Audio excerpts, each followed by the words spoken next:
Again, he began to teach by the sea.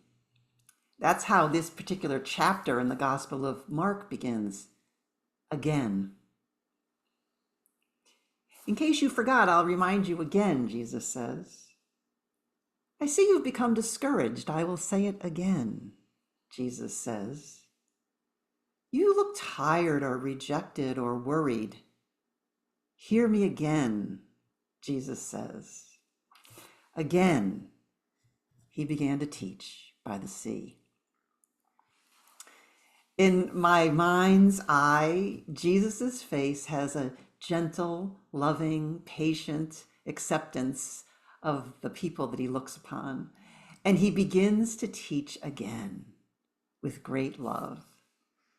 Listen, he says, cast your seed, your nets, your goodness, your love, as widely as you possibly can.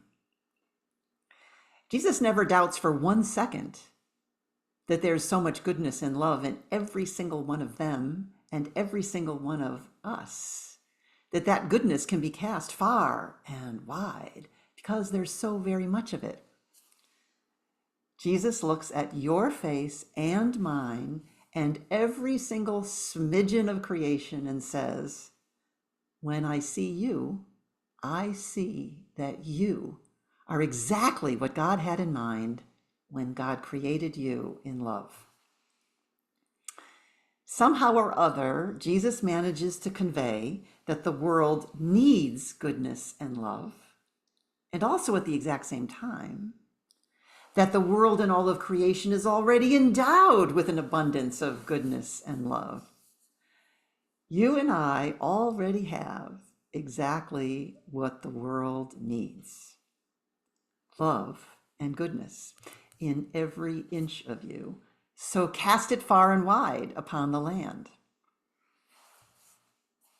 And don't worry about where that goodness and love lands. Just keep throwing it out there.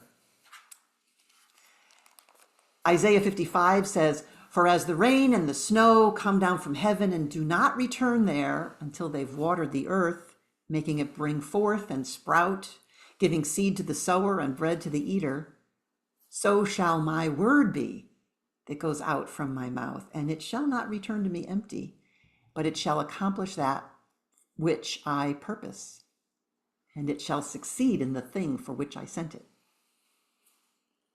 And then the next thing you know, you'll be sleeping and rising and going about and doing as much good as you can muster when, who would ever imagine it, the good seed sprouts and grows. First the stalk, then the head, then the full grain. And don't worry about the form that goodness and love takes. You might think you planted one thing, but all of a sudden your seed seems to look like a mustard bush. But the thing is that what looks and tastes like yummy mustard for your sandwich is sweet honey for another's tea.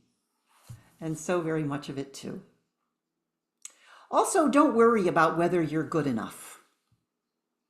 St. Paul says we should be of good courage, even when we lament that our bodies can't quite keep up the way we would want.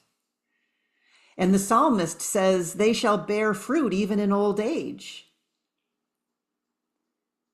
And Ezekiel reminds us that even when we think our efforts seem meager, God manages to lift high the lowly tree and make the withered tree bloom. And so trust in God who created you and knows that you are plenty good enough.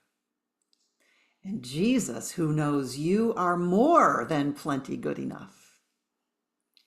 Again and again, Jesus figures out a way to teach us.